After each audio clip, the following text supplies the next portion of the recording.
सुरासुर मनुष्य दंड बंदिदम घोई घाई कम मलम परमा बद्धमाणम तिथम धम्मस्य कृतारम। वचन सार परमागम का ज्ञेय तत्व प्रज्ञापन का सामान्य अधिकार चल रहा है, जिसमें विस्तार से चर्चा होने के बाद आज इस सामान्य ज्ञेय अधिकार को अपन समापन करेंगे। निकालो 250 पेज पर 122वीं का था। बात पीछे से ऐसी चली आ रही है कि ये जो मनुष्यादि पर्याय हैं, जिनमें एकत्व बुद्धि का नाम पर्याय मूर्ता है, पज्जय मूढ़ा ही पर समया, और विशेषकर इन्हीं को क्यों लिया गया है, क्योंकि इन्हीं में एकत्व बुद्धि अनादि से इस जीव की प्रकट रूप से विद्यमान दिखाई देती है। तो बात कहाँ तक आ गई है कि ये जो मनुष्यादि पर्याय हैं, ये हमारे आत्मा में उत्पन्न होने वाले जो मोह राग द्वेष के परिणाम हैं, ये उनका फल है। कल एक कहा था भाई ऐसे नहीं आ गई हैं कि उनके फल में हमको प्राप्त हुई हैं। कहा था ना कल, उससे कर्म हुआ, कर्म से नो कर्म हुआ है। अब आज ये कह रहे हैं कि आज का जो प्रकरण है पूरा अंत तक वो इस बात पर वजन देने वाला है कि जो हमारी ये वर्तमान में मनुष्यादि पर्याय रूप दशा हो रही है, जिसे हम दुर्दशा कहें, जो कुछ भी कहना हो कहें, वो दुर्दशा के पूरे जिम्मेवार हम ही हैं। उसके कर्ता कर्म करण सब हम ही हैं। और इसका अभाव करके जो मोक्ष पर्याय प्रकट होगी, उसके कर्ता धर्ता भी हम ही होंगे। इसमें किसी कर्म फर्म का दोष नहीं है, किसी परद्रव्य का दोष नहीं है, और परद्रव्य के नाम पर दोष मरकर हम अपनी जिम्मेवारी से बचना चाहें तो ये बात सही नहीं है। देखो, ये जो अपन प्रथम तो आत्मा का परिणाम वास्तव में स्वयं आत्मा ही है। ये समय सार की शैली से कुछ अलग जुदी शैली है। समय कहते आत्मा का परिणाम आत्मा ही है। वहां तो कहते हैं परिणाम माने पर्याय से पृथक आत्मा, और यहाँ पर्याय को ऐसा नहीं कि पर्याय और द्रव्य एक है, बगैर पर्याय ही आत्मा लगा ना, आत्मा ही है। क्योंकि परिणामी परिणाम के स्वरूप का कर्ता होने से परिणाम से अनन्य है। मैंने पर्याय से द्रव्य अनन्य है, ये इसकी चर्चा है यहाँ। और जो उसका तथाविध परिणाम है वह जीवमयी ही क्रिया है, वो पुद्गल नहीं है। क्योंकि सर्व द्रव्यों की परिणाम लक्षण क्रिया आत्ममयता से स्वीकार की गई है कि प्रत्येक द्रव्य का जो परिणमन होता है वह उस द्रव्य का ही होता है, वो द्रव्य ही है, ये स्वीकार किया गया है। और फिर जो जीवमयी क्रिया है वह आत्मा के द्वारा स्वतंत्रतया प्राप्त होने से कर्म है। इसलिए परमार्थता आत्मा अपने परिणाम स्वरूप भाव कर्म का ही करता है। देखो, एक तो परमार्थता लगा है और भाव कर्म का और ही लगा है। निश्चय से भगवान आत्मा भाव कर्म का करता है। और जो 4 प्रकार का निश्चय नय है ना, उसमें एक अशुद्ध निश्चय नय नाम का नय भी है, जिसमें बहुत स्पष्ट रागादिक का कर्ता भगवान आत्मा शुद्ध निश्चय नय से है ना। किंतु पुद्गल परिणाम स्वरूप द्रव्य कर्म का नहीं, माने द्रव्य कर्म का कर्ता नहीं है और भाव कर्म का कर्ता है। पर ये बात नहीं है कि समय सार में ये बात हुए ही नहीं, समय सार में भी ये बात है। ये नाटक समय सार में जो अनुवाद किया गया है आत्मख्याति के कलशों का, उसमें ये आता नहीं कि ज्ञान भाव ज्ञानी करे, अज्ञानी अज्ञान, और द्रव्य कर्म पुद्गल करे, यूं निश्चय परवान। तो ये निश्चय नय का कथन है ना कि ज्ञान भाव का कर्ता ज्ञानी आत्मा है, मन सम्मर्शन ज्ञान चातन रूप परिणमन का कर्ता ज्ञानी आत्मा है, और अज्ञानी अज्ञान और मोह राग द्वेष रूप अज्ञान भावों का कर्ता अज्ञानी आत्मा है। तो आत्मा ही हुआ ना, और द्रव्य कर्म का कर्ता पुद्गल है। और ये बात व्यवहार की नहीं है, यो निश्चय परमान, ये निश्चय की बात है। ये ऐसा एकदम लिखा उसमें। अब यहाँ ऐसा प्रश्न होता है कि जीव भाव कर्म का करता है, तब फिर द्रव्य कर्म का कर्ता कौन है? ऐसा तो प्रश्न ही खड़ा नहीं किया कि भाव कर्म का कर्ता नहीं है, कैसे नहीं है, क्या उसमें है ना। इसका उत्तर इस प्रकार है कि प्रथम तो पुद्गल का परिणाम वास्तव में पुद्गल ही है, क्योंकि परिणामी परिणाम के स्वरूप का कर्ता होने से परिणाम से अनन्य है, और जो उसका तथाविध परिणाम है वह पुद्गलमय ही क्रिया है, क्योंकि सर्व द्रव्यों की परिणाम स्वरूप क्रिया निर्मय होती है, ऐसा स्वीकार किया गया है। और फिर जो पुद्गलमयी क्रिया है वह पुद्गल के द्वारा स्वतंत्रता प्राप्त होने से कर्म है, इसलिए परमार्थता पुद्गल अपने परिणाम स्वरूप उस द्रव्य कर्म का ही करता है, किंतु आत्मा के परिणाम स्वरूप भाव कर्म का करता नहीं। तो वो भाव कर्म के कर्ता कर्म के नामे मत दो आप कि द्रव्य कर्म के उदय से भाव कर्म हुआ, और अपन आजाद हो जाओ कि हमारी तो कोई गलती है ही नहीं। तो पीछे एक गाथाएं निकल गई, समय सार में आई ना, कर्म ही सुलावे कर्म ही जगावे, परघात नामक कर्म से हिंसा हो गई, वेद कर्म के उदय से विचार हो गया, तो ऐसे तो महा अनर्थ हो जाएगा कि नहीं। मैं ये बात समय सार की याद दिला के इसलिए कहना चाहता हूं कि अकेले प्रवचन सार की बात ही नहीं है, समय सार में भी है। बहुत से लोग ये तो प्रवचन सार की बात है, प्रवचन सार की बात है ऐसा कह के उसे उड़ा देना चाहते हैं, जैसे प्रवचन सार की बात तो सच्ची होती ही नहीं ऐसी। देखो अब देखो यहां से वो इस लाइन को पकड़ते हैं, इसके बाद के जब वो राग का भाव कर्म का कर्ता आत्मा हुआ ना, तो कहते चेतन आत्मा तो चेतन है, तो वो तो चेतन भाव का कर्ता होना चाहिए। तो वो कहते भाव कर्म भी चेतन है, और इसलिए चेतना तीन प्रकार की होती है, एक ज्ञान चेतना, एक कर्म चेतना और एक कर्म फल चेतना। देखो इसमें बहुत नया प्रमेय है, बहुत मार्मिक बातें हैं इस प्रकरण में। यहाँ ज्ञान चेतना क्या है कि अपना जो ज्ञान स्वभाव है उसके प्रति आत्मा का चेतना, आत्मा चेते, उसके कर्तृत्व के प्रति, उसके समझे ना, उसके प्रति जो आत्मा की चेतना है, आत्मा जो चेतता है उसका नाम है ज्ञान चेतना। और कर्म चेतना क्या है? एक कर्म चेतना और कर्म फल चेतना, इसको अपने शास्त्रों में अज्ञान चेतना कहा है। माने मूल में चेतना दो प्रकार की है, ज्ञान चेतना एक अज्ञान चेतना। तो कहते एक कर्म और कर्म फल चेतना के रूप में दो तरह की है। तो एक कर्म चेतना क्या है कि लोगों को ऐसा रहता है ना, करूं करूं करूं करूं करूं, तो करने की जो विकल्प, करने के प्रति जो सतर्कता है, चेतनता है, उसका नाम कर्म चेतना, और उसका फल भोगने के प्रति जो चेतनता है, सतर्कता है, उसका नाम है कर्म फल चेतना। एक इंद्रियादिक में मुख्य रूप से कर्म फल चेतना की मुख्यता रहती है। जो जैसे कि अभी पेड़ है, अभी क्या करता है? करने का तो कुछ नहीं है। ठंडी हवा आई, गर्मी लगी, पानी मिला नहीं मिला, तो सुख दुख को भोगा ही करता है। मनुष्य करने की अपेक्षा उसके भोगने में ही ज्यादा उसको रसता है, तो वो कर्म फल चेतना है, वो सबसे खोटी है। कर्म चेतना को तो गीता में धर्म कहा है ना, कर्मण्येवाधिकारा से मां फलेषु कदाचन। तो फल की मन कर्म फल चेतना में मत चेत, कर्म चेतना में चेत। जैन दर्शन उससे आगे कहता है कर्म और कर्म फल चेतना दोनों ही ठीक नहीं है, ज्ञान चेत, ख्याल में है ना। लेकिन वो कर्म चेतना तो कर्तव्यनिष्ठ है आदमी, ये बहुत अच्छा है, ऐसा माना जाता लोक में। कर्म फल चेतना को जो भोगों में ही मस्त है, ख्याल में है ना, उसको तो कोई अच्छा नहीं मानता है। तो आलसी प्रकृति का जो भी अनुकूलता प्रतिकूलता का वेदन हुआ, बस उसको भोग लिया, तो कर्म फल चेतना की मुख्यता वाला है। वैसे तो हरेक में मुख्य और गौणता की बात है, किसी में कर्म चेतना की मुख्यता होती है और किसी में कर्म फल चेतना की मुख्यता होती है। अज्ञानियों की बात हो गई। जैसे बहुत सी माताओं बहनों को आप देखेंगे कि उन्हें खाना बनाने में जितना रस है उतना खाना खाने में रस नहीं है। बढ़िया बढ़िया घंटों तक बनाएंगी, करके तैयार रखेंगी, फिर पति को, पुत्र आदि को, संतानों को खिलाएंगी, और वे जो खाएंगे तो बहुत उन्हें संतुष्टि होगी।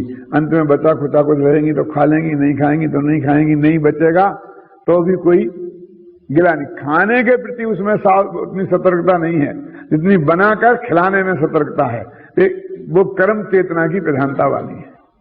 और कुछ लोगों को खाने में बनाने में महा आलसी, ये बहुत बढ़िया बना, ये बहुत बढ़िया बना, आज जैसा बना ऐसा तो मैंने कभी देखा ही नहीं था, मैं तो आज उस शादी में गए थे जब वहां जो बना था, समझे ना। वो कर्म वो फल के में ही चेतते हैं, ख्याल में ना, उसके प्रति उनकी सतर्कता ही नहीं होती है, क्या हुआ कैसे हुआ, तो वो भोगने की प्रधानता वाले जीव होते हैं ऐसे। अब देखो, ये तो मैंने आपको सामान्य से ज्ञान चेतना, कर्म चेतना और कर्म फल चेतना का भाव बताया, लेकिन मैं खुद अमृतचंद की टीका पढ़ के आपको बताना चाहता हूं, और उसमें ऐसा मर्म है कि जो आपकी बहुत खोटी मान्यताओं को दूर कर सकता है। देखो, ये गाथा जो 223 है, इसमें तो जो मैंने आपको बता दिया इन तीन चेतनाओं के नाम ही हैं।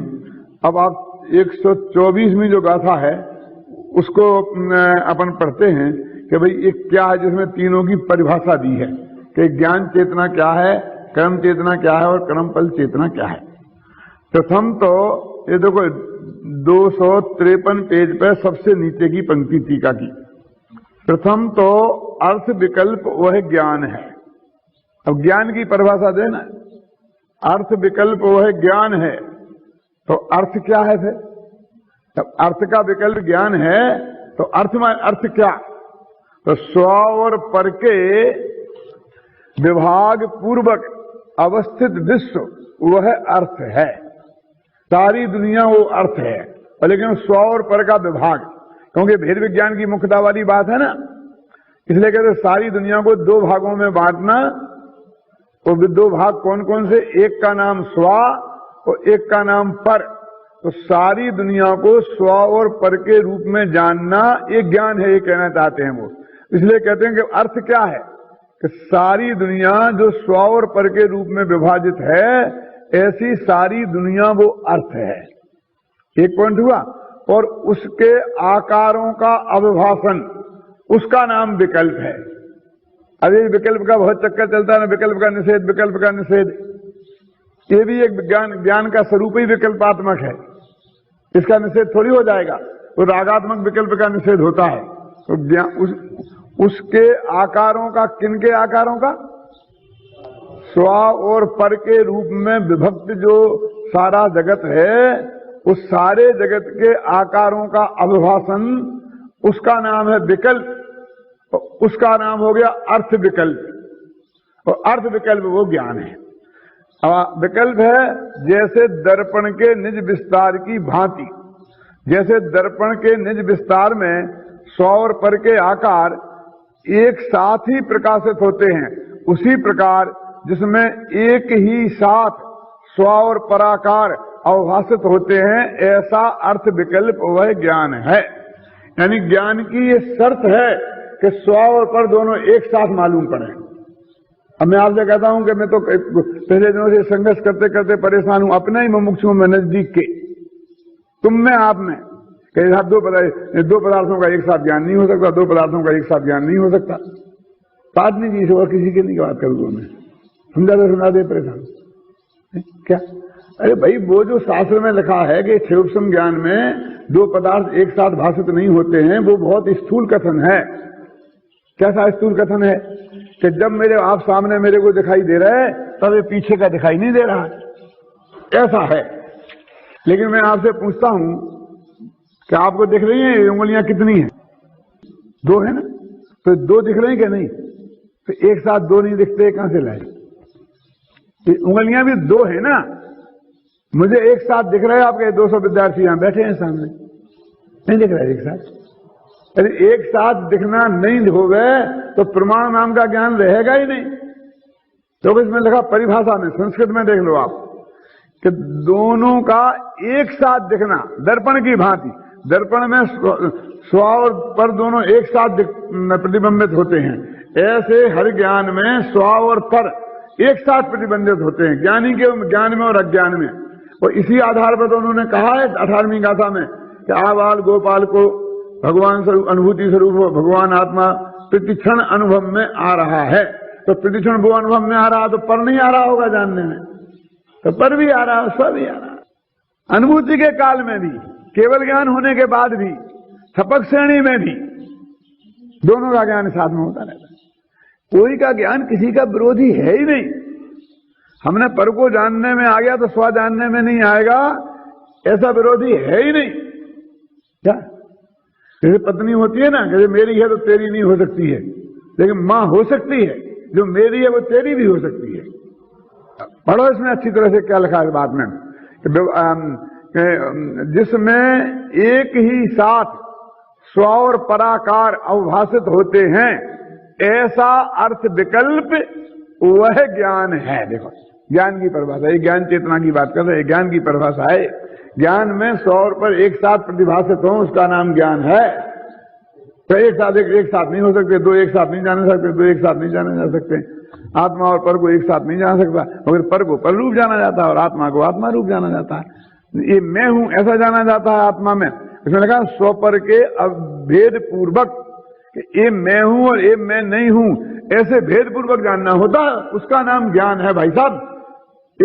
और ये कौन से प्रकरण में ये बात चल रही है? ये ज्ञान चेतना के बारे में चल रही है, ये अज्ञानियों की बात नहीं है। ये ज्ञान चेतना जिसे कहते हैं, ये उसकी परिभाषा में चल रही है ये बात। ज्ञान चेतना किसे कहते हैं? घंटों समझाया मैंने लोगों को, व्यवहार में नहीं दिया। वो एक साथ तो जान नहीं सकते, एक साथ तो जान नहीं सकते। अरे वो तो ऐसा है कि जैसे कि अभी आप मैं समझा रहा हूं आपको, और आप आपस में बात कर रहे हो, तो मैं कहता हूं देखो भैया दो काम एक साथ नहीं होंगे, या तो बातें कर लो या फिर मेरी बात सुन लो। ऐसी स्थूल बात है वो।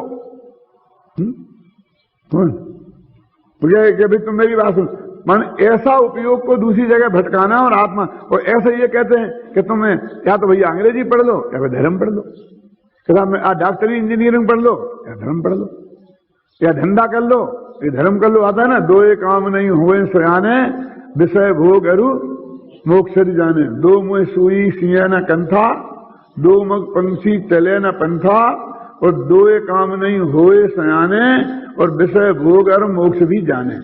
और दो काम होते मैं बता दूं अभी आपको। चौथा गुण स्थान में धर्म है कि नहीं, पांचवें गुण स्थान में धर्म है कि नहीं, श्रावक धर्म है कि नहीं, तो वहां पर आत्मा का अनुभव है कि नहीं, ज्ञान सम्यक ज्ञान है कि नहीं, बोलो, और वहां विषय भोग है कि नहीं, भूमिका के अनुसार। तो दो काम कैसे नहीं हो रहे उसमें? अब ये तो सामान्य उपदेश की बात है। और वहां ये भी है कि जो लो अष्ट कर्म को विनाश नहीं सर्व था, तो लो अंतर आत्मा में धारा दोए बरेनी।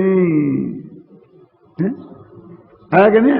कि जब तक अष्टकर्म का नाश नहीं हुआ है, जब तक अंतर आत्मा है, मैंने अरहंत भी ले लेना ऊपर, अष्टकर्म के नाश वाले में ले लेना, अंतर आत्मा के धारा दोए बरनी।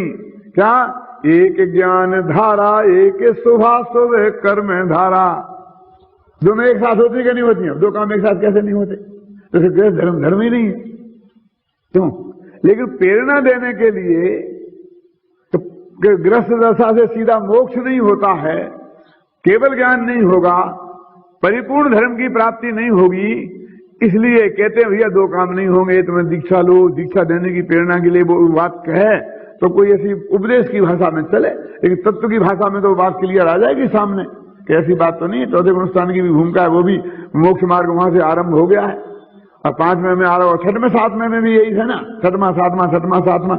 तो जब छठवें में आया तब वो संसार मार्गी, और सातवें में गया मोक्ष मार्गी। ऐसा है कि शुभ भाव में तो है, होगा, लेकिन तीन कसाय के अभाव रूप शुद्ध परिणति वहां विद्यमान है कि नहीं? तो वो तो परिणति में है, उपयोग में तो नहीं है। लेकिन परिणति पर्याय का नाम है, वो पर्याय में प्रकट है भाई साहब, वो गुप्त का नाम नहीं है। अंतर समझ में है ना? इसलिए वो धर्मात्मा है, और उसके ध्यान में बैठे हुए श्रावक से असंग गुणी निद्रा होती है कि नहीं होती है? तो कैसे होती है? उस भाव से होती होगी, उसकी धर्म परिणति उससे ज्यादा है, और वो पर्याय में विद्यमान है, उससे है वो। देखो अब इस तरह ज्ञान का अर्थ समझ में आया ना, स्वपराभाषण उसका नाम अर्थ विकल्प है, तो और पर दोनों का नाम अर्थ है, और अवभाषण उसके आकार का अवलोकन उसका नाम है विकल्प। अब जो विकल्प कहते हैं, मैंने विकल्प नहीं चाहिए, विकल्प नहीं चाहिए, विकल्प नहीं चाहिए, विकल्प नहीं चाहिए, मैंने ज्ञान नहीं चाहिए, तो ये विकल्प चाहिए कि नहीं चाहिए? वो जो निषेध है वो तो रागात्मक विकल्प का है कि ये स्वा है और ये पर है। ऐसा जो ज्ञान में जानना हुआ, तेरे को ये भी नहीं चाहिए, बोल इसका नाम विकल्प है। ये चाहिए कि नहीं चाहिए? क्यों? देखो, एक ज्ञान में होना दो प्रकार का होता है कि एक तो उपयोग रूप होना, और एक जो लब्धि में, तो लब्धि भी प्रगट पर्याय का नाम है। जैसे आपको 3 भाषाओं का ज्ञान है, हिंदी, संस्कृत और अंग्रेजी। अब आप हिंदी में बोल रहे, तो आप इस वक्त अंग्रेजी का ज्ञान आप है को है कि नहीं है? तो उसे ज्ञान है बोलेंगे कि ज्ञान नहीं है बोलेंगे? बताओ। कि अभी तो हमारा हिंदी का उपयोग आ रहा, उपयोग तो हिंदी में है, उपयोग हिंदी में है, तो संस्कृत और अंग्रेजी का ज्ञान है कि नहीं? कि शक्ति रूप नहीं है? शक्ति रूप तो हमें केवल ज्ञान है, दुनिया में जितनी भाषाएं उन सबका ज्ञान है शक्ति रूप। तो ये तो लब्धि रूप माने प्रगट पर्याय में हमें ज्ञान है, अकेला हम उसका भी उपयोग नहीं कर रहे, वो ज्ञान तो विद्यमान है ही। तो ऐसे ही पर को जानते वक्त स्वा का ज्ञान विद्यमान है, और स्वा को जानते वक्त पर का ज्ञान विद्यमान है। देखो, एक बहुत मरम की बात कहता हूं। सम्यक दर्शन हुआ आत्मानुभूति के काल में, फिर उपयोग बाहर आ गया, तो सम्यक दर्शन कायम है ना, तो उपयोग बाहर आते ही सम्यक दर्शन खत्म हो जाता है। तो सम्यक दर्शन फिर काय का नाम है? अनुभूति का नाम सम्यक दर्शन होता, तो अनुभूति खत्म होते ही सम्यक दर्शन खत्म हो जाना था। तो वो जो त्रिकाली ध्रुव भगवान आत्मा जो अनुभूति में ज्ञान का गेय बना था, उपयोग में आया था, वो उसमें श्रद्धा गुण ने जो अपनापन स्थापित कर लिया था, वो अपनापन अभी कायम है, इसलिए वो सम्यक दर्शन कायम है। तो सम्यक ज्ञान कायम है क्या? हाँ। तो सम्यक ज्ञान क्यों कायम है? कि वो जो ज्ञान का गेय भगवान आत्मा बना था उपयोग में, वो भी अभी लब्धि ज्ञान में है, इसलिए वो लब्धि ज्ञान में से निकल जाएगा तो सम्यक ज्ञान खत्म हो जाएगा। लब्धि ज्ञान प्रगट ज्ञान की पर्याय का नाम है। जैसे मैंने बोला ना, अंग्रेजी भाषा के समय में आपको हिंदी का ज्ञान है कि नहीं, तो ऐसे ही जब आप पर को जान रहे, उस वक्त अपना आत्मा का ज्ञान तेरी लब्धि में विद्यमान है प्रगट रूप से, इसे सम्यक ज्ञान है, उसका नाम सम्यक ज्ञान है। अब ये सम्यक चरित्र क्या है? 1 कसाय या 2 कसाय, जितना भी जिसका अभाव हुआ हो, या 3 कसाय, मुनिराज भी हो ना, बाहर में उपदेश दे रहे हो, तो जितने कसाय का अभाव रूप शुद्धि अंदर में हुई है चारित्र गुण में, उतना चारित्र विद्यमान है। इसलिए रत्नत्रय माने मोक्ष मार्ग विद्यमान है। जब भोग के काल में भी, लड़ाई के काल में भी, यदि वो चक्रवर्ती वो लड़ाई कर रहा है ना, तो भी वो मोक्ष मार्ग विद्यमान है, और उसकी बराबर वो निर्जरा हो रही है। और जहां जैसी असंख्य गुणी निर्जरा बताई ना, जो भी कौन सा वो है ना, सावक सम्ना दृष्टि सावक वृत्तानंद वियोजक, उसके हिसाब से जिस भूमिका में है वो, अब वो प्रक्रिया वहां चालू है, उसका नाम धर्म है। इसलिए जो ज्ञान के दो, ऐसा मानते दो का एक साथ नहीं हो सकता है। इसका मतलब है कि जब हमने खाने पीने का ज्ञान किया, तो उस वक्त हमको आत्मज्ञान गायब हो गया, ऐसा अर्थ हो गया।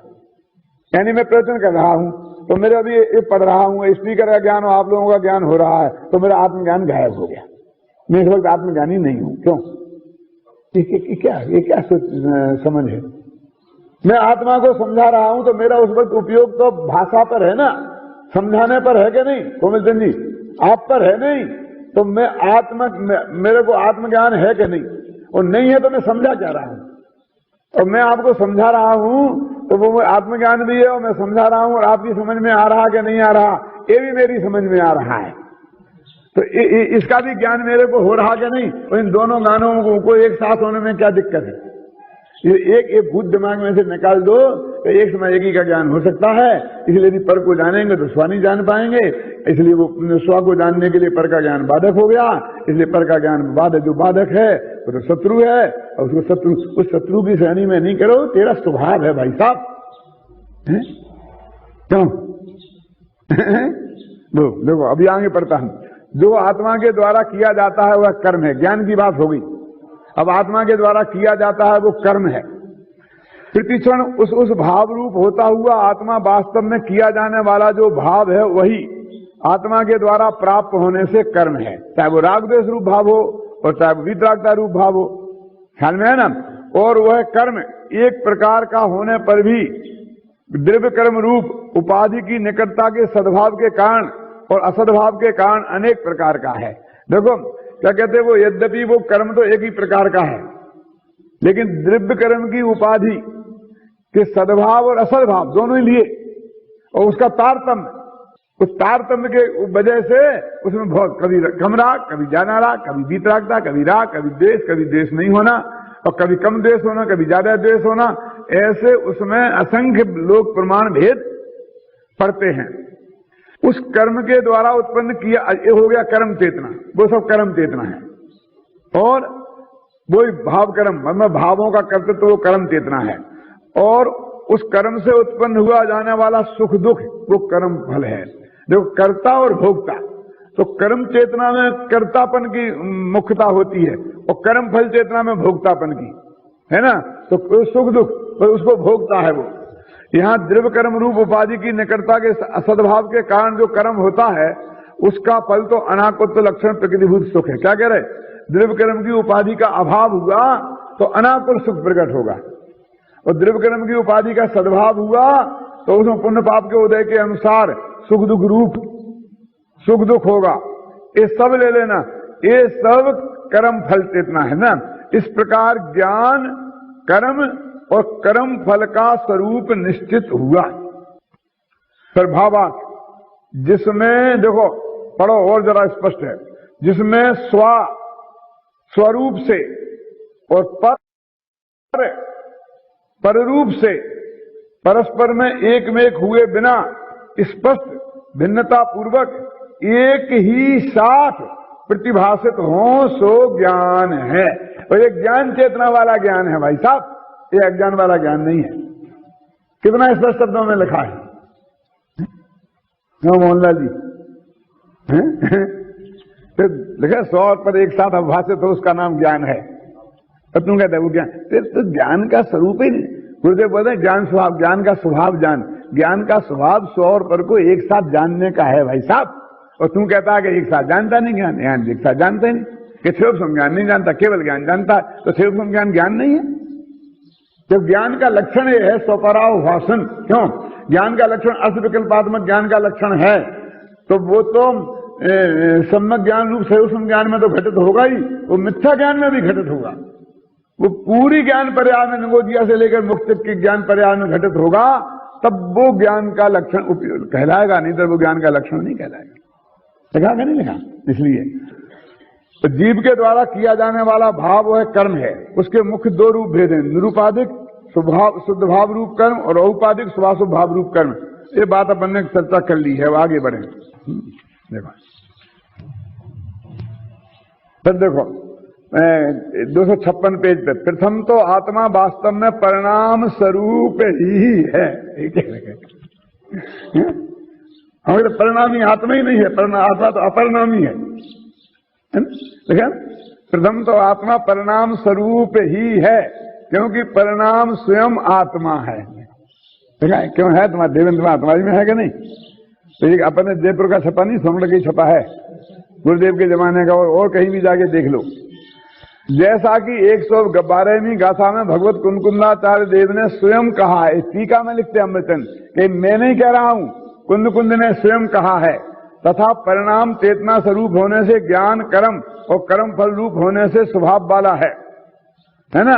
अब देखो सबसे नीचे की पंक्ति पढ़ो, इस प्रकार, अब इस प्रकार है कि नहीं, ज्ञेयपने को प्राप्त आत्मा की शुद्धता के निश्चय से ज्ञान तत्व की सिद्धि होने पर आत्म तत्व की उपलब्धि होती है। आप सुने ना, इस प्रकार उसका अभिनंदन करते हुए एक द्रव्य सामान अधिकार का समापन करते हैं। अब क्या करें, बहुत मर्म की बात है। एक क्या, ज्ञेयपने को प्राप्त आत्मा की शुद्धता, एक ज्ञेयपने को प्राप्त आत्मा की शुद्धता क्या कहना चाहते हैं? मानो शिष्य का ये प्रश्न है कि महाराज आप भूल गए कि एक ज्ञेय तत्व प्रज्ञापन है, आप तो ज्ञान तत्व की बात करने लग गए, आप तो आत्मा की बात करने लग गए, और ज्ञान तत्व प्रज्ञापन अधिकार तो हो चुका है। 1 से लेके 92वीं गाथा तक अन्ना जी। अब ये तो ज्ञेय तत्व है, तो तुम ज्ञेय की बात करो ना। ये आत्मा फात्मा कहां से आ गया तुम्हारा बीच में? कर्म चेतना, कर्म फल चेतना, ज्ञान चेतना, ये तो सब आत्मा की बातें हैं ना। ये तो ज्ञेय का है, कम से कम ज्ञेय तत्व प्रज्ञा में तो ज्ञेय की बात करना चाहिए ना। जैसे कि आज यहां मान लीजिए कि स्वामी जी की जयंती है, तो अपन स्वामी जी की महिमा गाएंगे, 1 घंटे तक 2 घंटे मीटिंग करेंगे। टोडरमल जी की जयंती है तो टोडरमल जी की महिमा गाएंगे। यही न्याय है कि नहीं है? तो आपको 5 मिनट दिए बोलने के लिए, तो आपने आए खड़े होकर के कि टोडरमल जी बहुत महान विद्वान थे और गुरुदेव श्री ने हमें टोडरमल जी का ज्ञान नहीं कराया होता तो हमें कुछ पता ही नहीं लगता। और फिर पूरा 5 मिनट गुरुदेव श्री के गीत गाते रहे। बोलो बढ़िया, ठीक है कि गलत है? ये न्याय है कि अन्याय है? कुंदाचार्य का हम वर्ष मना रहे 2000वां वर्ष पूरा, और स्वामी जी ने हमें यदि समय सार नहीं बताया होता, कुंद का परिचय नहीं कराया होता तो हमें पता नहीं चलता। तो पूरे वर्ष भर तक हम स्वामी जी का ही अभिनंदन करते रहे और कुंद का कोई नाम ही नहीं लें, तो उचित होगा कि अनुचित? तो ऐसा वो कह रहा है शिष्य कि ज्ञेय तत्व की बात है, तो ज्ञेय की बात करो ना तुम। ज्ञान ज्ञान ज्ञान ज्ञान ज्ञान ज्ञान, हम ज्ञान ज्ञान सुनते हुए हमारा माथा खराब हो गया। तो वो कहते भैया हम ज्ञेय की ही बात कर रहे हैं। ये आत्मा की जो बात कर रहे हैं वो आत्मा भी तो ज्ञेय है ना। आत्मा ज्ञेय है कि नहीं? वो जो हमने ज्ञान तत्व में बात की थी तो आत्मा के जानने वाले स्वभाव की बात की थी, और यहां जो हम बात कर रहे हैं वो आत्मा जानने में आता है उस स्वभाव की बात कर रहे हैं। तो लोग क्या लगा? ज्ञेयपने को प्राप्त आत्मा की शुद्धता। ये जो हमने आत्मा की बात आपसे की है वो ज्ञेय रूप आत्मा की बात की, तो इसलिए हमने कि 3 प्रकार की चेतना है, तो वो आत्मा ज्ञेय है ना। तो ज्ञेय माने एक वस्तु है ना, अर्थ है ना। वो अर्थ की परिभाषा दी थी ना, तो उसमें अर्थ की परिभाषा क्या थी कि स्व और पर के अवभाषण रूप। तो उसमें ये आत्मा जो ज्ञेय है ये स्व है, ये स्वाज्ञेय है, और ये पर ज्ञेय है। ज्ञेय 2 प्रकार के हैं ना। तो ये स्वज्ञेय की बात कर रहे हैं कि वो स्वज्ञेय कैसा है, कि वो ज्ञान चेतना वाला है, वो कर्म चेतना वाला है, वो कर्म फल चेतना वाला ज्ञेय है, वो मनुष्य आदि पर्यायों में है।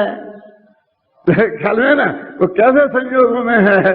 तो एक ज्ञेय तत्व को प्राप्त आत्मा की शुद्धता के निश्चय से ज्ञान तत्व की सिद्धि होने पर, क्योंकि वो ज्ञान तत्व की सिद्धि ज्ञेय तत्व, तो कहते हैं ज्ञान तत्व तो बता रहे आत्मा जानन जानन स्वभावी जानन स्वभावी। तो अब हम क्या करें?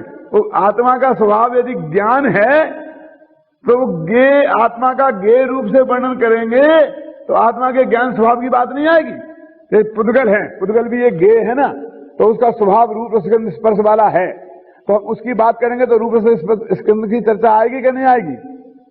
आकाश का जो स्वभाव है उसकी चर्चा आएगी कि नहीं आएगी? तो आत्मा को ज्ञेयपने से बात करेंगे तो आत्मा का जो स्वभाव है उसकी चर्चा क्यों नहीं आएगी? समझे ना? होने से आत्मा की लिखा ना उपलब्धि होती है, इस प्रकार उसका अभिनंदन करती है। अंत में हम कह रहे हैं कि इससे ज्ञान स्वभावी जो स्वज्ञेय है उसकी उपलब्धि इस ज्ञेय तत्व के प्रज्ञापन से होगी, और इसी कारण से उन्होंने इसे सम्यक दर्शन अधिकार कहा। देखो अब गाथा पढ़ो। कत्ता करणम कम्मम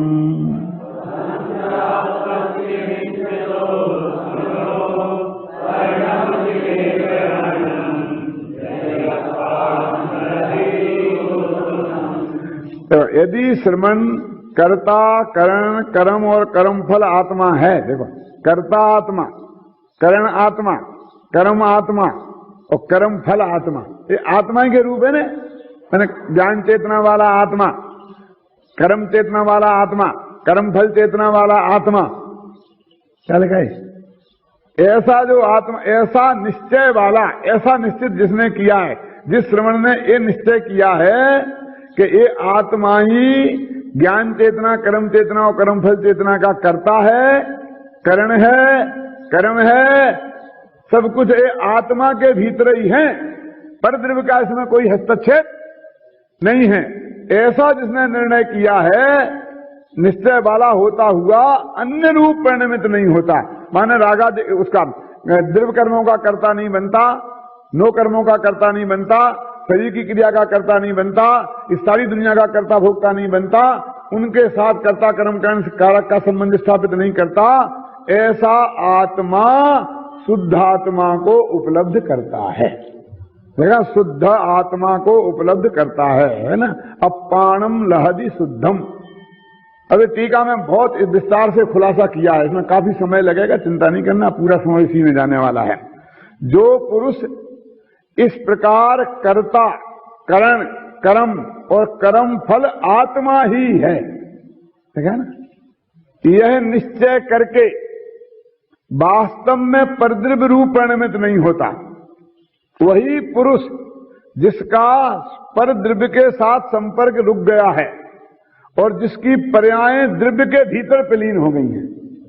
पर्यायों को तो अंदर रखा, ये पर्यायों को बाहर निकालने वाला नहीं है क्या? तो वास्तव में पर्यायों को बाहर कहीं नहीं निकाला है, पर्यायों को गौण किया है, उसके भेद को निकाला है, उसके विकल्प को निकाला है कि पर्यायों को कोई निकाल सकता है। ऐसा द्रव्य को एक समय के लिए भी कह सकता है पर्याय से रहित हो। तो अपन ने वो 6वीं 7वीं गाथा में जो समय सामशीलन में लिखा है कि काल की अखंडता रखकर और फिर पर्याय निकाल दो, क्या? काल की अखंडता रखकर पर्याय निकाल दो, तब वो द्रव्य में कालीन खंडयामी होगा। देखो क्या लिखा ना, पर्याय अंदर में क्या लिखा, कहां गया, विलीन हो गई हैं, ऐसे शुद्धात्मा को उपलब्ध करता है, परंतु अन्य कोई ऐसे शुद्धात्मा को उपलब्ध नहीं करता। अब इसी को स्पष्टतया समझाते हैं विस्तार से। देखो शुद्धात्मा का अर्थ क्या, देखो, जब अनादि सिद्ध पौद्गलिक कर्म के बंधन रूप उपाधि की निकटता से उत्पन्न हुए उपराग द्वारा जिसकी स्वपरिणति रंजित विकृत मलिन थी, ऐसा मैं जवा कुसुम की निकटता से उत्पन्न हुए उपराग से जिसकी स्वपरिणति रंगित हुई है, ऐसे स्फटिक मणि की भांति पर के द्वारा आरोपित विकार वाला होने से संसारी था। तब भी देखो, जब मैं था, आचार्य रम्यचंद कह रहे हैं, तब भी अज्ञान दशा में भी वास्तव में मेरा कोई भी नहीं था। ये कह रहे हैं कि ऐसा नहीं कि मैं ज्ञानी हो गया हूं तो अब मेरे स्त्री पुत्र मकान जायदाद द्रव्य कर्म भाव कर्म ये संसार मेरा कोई नहीं था। जब मैं इन सबको अपना मानता था तब भी एक कोई मेरे नहीं थे ना मैं इनका करता था, ना करण था, ना कर्म था, ना कर्म फल भोगता था, समझिए ना। दूसरे की गलती का फल मैंने जिंदगी में आज तक नहीं भोगा, ऐसा कह रहे क्या? जब मैं अज्ञानी था तब तो करता था, कहना कि मैंने बहुत किया साहब अपनी अज्ञान अवस्था में। अब जब से मैं आपके समागम में आया हूं तो मेरे ये सब काम बंद कर दिया है। अब तो मैं अकेला अपना आत्मा का करता हूं और कुछ नहीं करता हूं। पहले बहुत किया तो तेरे को ऐसा आत्मज्ञान प्रकट हुआ है कि पहले तूने बहुत किया। क्यों? कि आत्मा ने अनादि से पर मैं कुछ किया ही नहीं, उन दोनों के भीतर वज्र की दीवार खड़ी है। ये तेरे को ये ज्ञान हुआ है कि पहले किया था और अब नहीं करता हूं। तेरे को कौन सा ज्ञान हुआ? क्या ज्ञान हुआ? कौन सा ज्ञान प्रकट हुआ है? बोल। देखो, तब भी मैं अकेला ही करता था। देखो, जो भी मेरे में विकार हुआ मेरे में उसका, तब भी मैंने पर का कुछ नहीं किया, लेकिन अपने अंदर जो कुछ भी हुआ उसका जिम्मेवार मैं था, क्योंकि मैं अकेला ही उपरक्त चैतन्य स्वभाव से स्वतंत्र था, अर्थात स्वाधीनतया करता था। किसी ने पराधीन हो गए कर्म के उदय से मैंने किया, ऐसा नहीं था। मैं अकेला ही करण था, क्योंकि मैं अकेला ही उपरक्त चैतन्य रूप स्वभाव के द्वारा साधकतम था। मैं अकेला ही कर्म था, क्योंकि मैं अकेला ही उपरक्त चैतन्यमय परिणति के होने के स्वभाव के कारण आत्मा को प्राप्त होने से कर्म था। और मैं अकेला ही सुख से विपरीत लक्षण वाला दुख नामक कर्म फल था, जो कि उपरक्त चैतन्य रूप परिणमित होने के स्वभाव से उत्पन्न किया जाता है। यानी ये सब मैं ही था, मैंने ही किया था, कर्ता कर्म छह कारक अभिन्न छह कारक, वो विकार के सब मेरे थे। वो कहते कब? जब मैं अज्ञान अवस्था में था। कोई कहे ज्ञान भाव ज्ञानी करे और अज्ञानी अज्ञान भाव का कर्ता अज्ञानी को बता रहे कि नहीं बता रहे? यदि इतने नहीं माने देवेंद्र तो क्या होगा? तो संसार का अभाव हो जाएगा, क्योंकि हम संसार में तो इसी वजह से तो है ना। यदि हम उसके कर्ता हैं ही नहीं तो उसके फल के भोक्ता हमें क्यों होना चाहिए? अनादिकाल से हम निगोद में हैं कि नहीं है? हम तो नहीं है ना, तो पर्याय निगोद तो पर्याय, मोक्ष भी पर्याय है। तो व्यवहार से निगोद मुगोद में तो हम, तो बात सच्ची है, वो भी बिल्कुल सच्ची है। क्योंकि निगोद में तुम एकत्व बुद्धि करेगा तो मिथ्या दर्शन नहीं होगा, सम्मा दर्शन होने वाला नहीं है। वो तो निगोद से लेके मोक्ष तक की सब पर्यायों में से एकत्व बुद्धि तोड़कर फिर काली ध्रुव में एकत्व बुद्धि करेगा, सम्मा दर्शन तो तभी होगा। लेकिन वो वेदांतियों जैसा उन जैसा नहीं है कि माया नहीं है। वो नरक निगोद भी असल में है, वो कोई कल्पना लोक की बात नहीं है। मैंने शायद बताया था ना कल परसों आपको कि जयसेनाचार्य ने कहा कि ऐसा करोगे तो हिंसा होगी, तो ये हिंसा तो व्यवहार से ही हुई ना। तो उन्होंने कहा हाँ व्यवहार से ही हुई।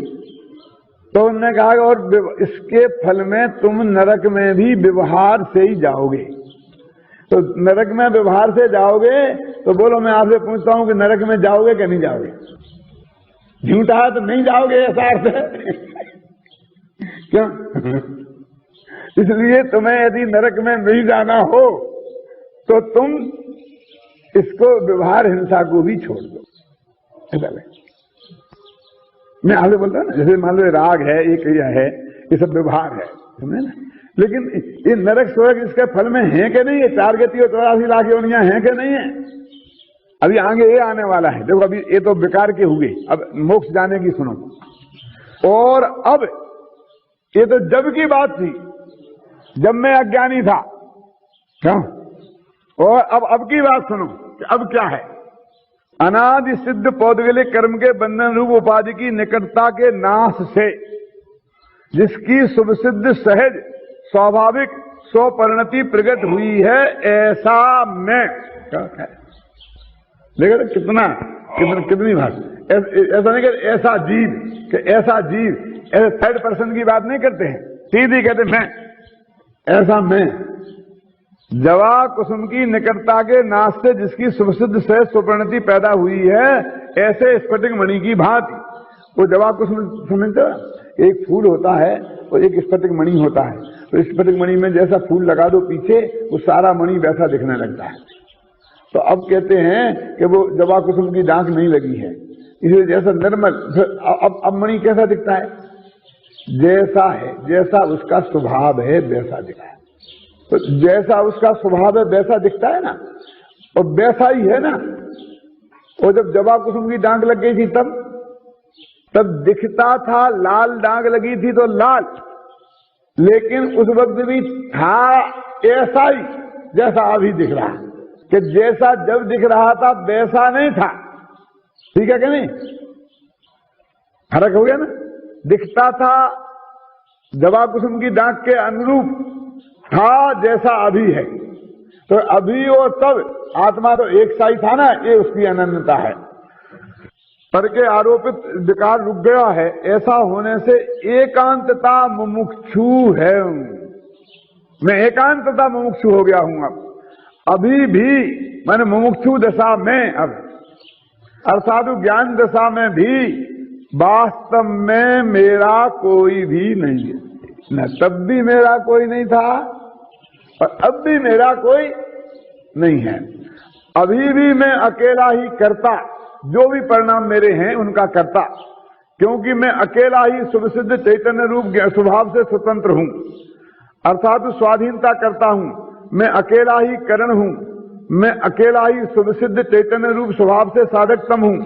मैं अकेला ही कर्म हूं, क्योंकि मैं अकेला ही सुविसिद्ध चैतन्य परिणमित होने के स्वभाव के कारण आत्मा से प्राप्त हूं, और मैं अकेला ही अनाकृत लक्षण वाला सुख नामक कर्म का फल हूं, जो कि सुविसिद्ध चैतन्य रूप परिणमित होने से स्वभाव से उत्पन्न किया जाता है।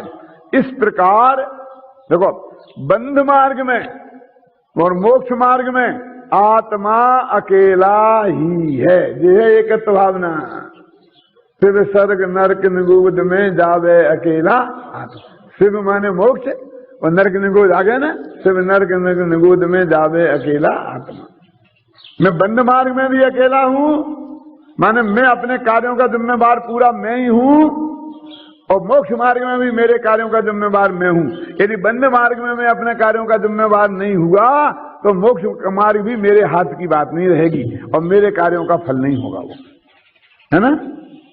देखो, इस प्रकार बंद मार्ग तथा मोक्ष मार्ग में आत्मा अकेला ही है, इस प्रकार भाने वाला वह पुरुष, ऐसी भावना वाला वह पुरुष परमाणु की भांति एकत्व भावना के उन्मुख होने से उसे परद्रव्य रूप परिणति किंचित नहीं होती, और परमाणु की भांति जैसे एकत्व स्वभाव से परिणमित परमाणु पर के साथ संग को प्राप्त नहीं होता, उसी प्रकार एकत्व को भाने वाला पुरुष पर के साथ संपृक्त नहीं होता।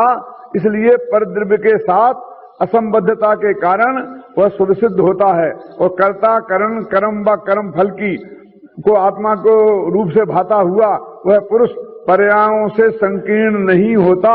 इसलिए पर्यायों के द्वारा संकीर्ण न होने से शुभ सिद्ध होता है। ये मुक्ति होने का उपाय है, ये गे तत्व प्रज्ञापन में है।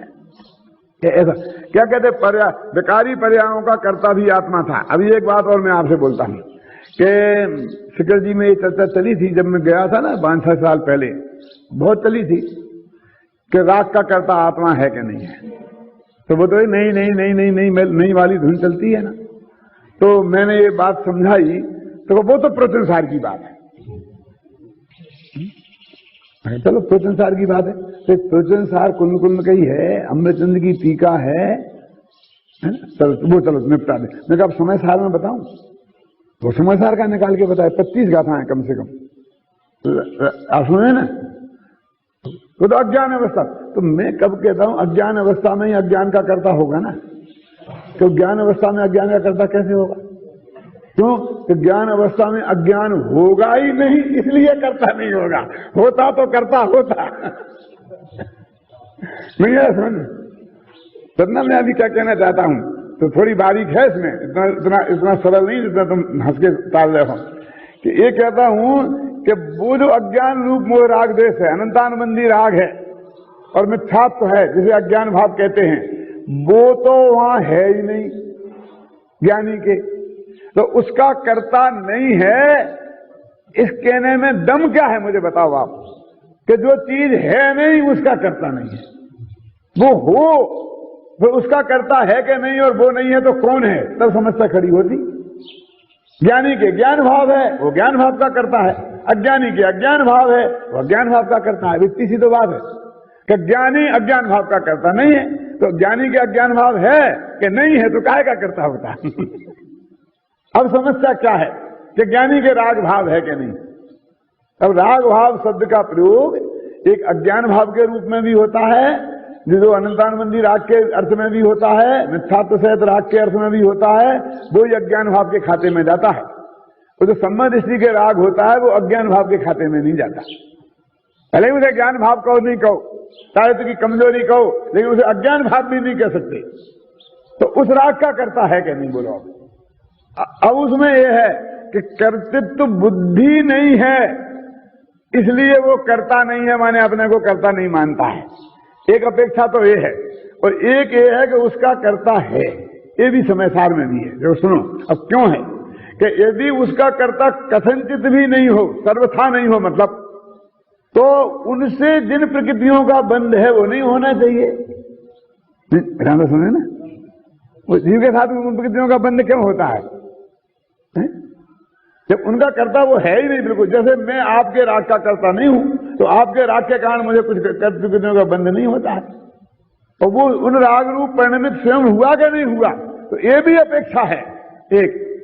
लेकिन वो जो कर्तृत्व बुद्धि नहीं है, करने लायक मानता नहीं है, उसमें से उसने एकत्व बुद्धि तोड़ दी, ममत्व बुद्धि तोड़ दी, कर्तृत्व भोक्तृत्व बुद्धि तोड़ दी, तो इस वजह से उसे अकर्ता कहा जाता है। दोनों अपेक्षाएं हैं वहां। समय सारों मुख्य अपेक्षा यही है कि बस नहीं है, वो करता नहीं भोगता नहीं, मानो है ही नहीं।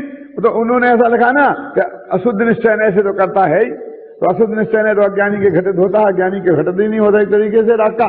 और फिर कहा कि परम शुद्ध निश्चय ऐसे है कि नहीं है, ऐसा देवसंज्ञा वगैरह में प्रश्न किया ना, तो उनने जवाब दिया परम शुद्ध निश्चय ऐसे वो राग ही नहीं है।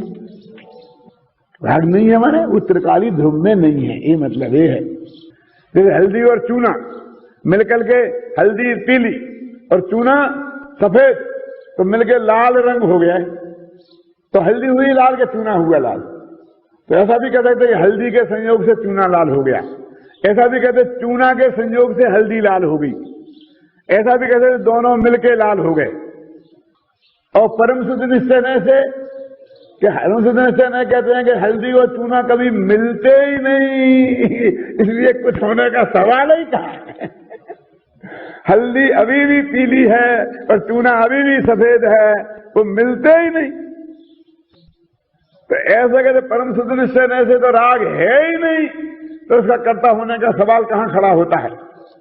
तो ये प्रवचन सार में सामान्य ज्ञान अधिकार ज्ञेय तत्व विज्ञापन में पहले उपाद्वय ध्रुव स्वरूपास्तित्व सादृश्यत्व महासत्ता अवान्तर सत्ता आदि सबका स्वरूप विस्तार से बताकर फिर उसे आत्मा पर घटित करके, फिर आत्मा का कर्ता कर्म संप्रदान अपने पे ही घटित करके, और संसार मार्ग में भी वो स्वयं स्वाधीनतया उसने संसार का कर्ता था और मोक्ष मार्ग में भी स्वाधीनतया मुक्ति का कर्ता होगा। इस तरह इन्होंने सामान्य ज्ञेय तत्व प्रज्ञापन अधिकार का समापन किया।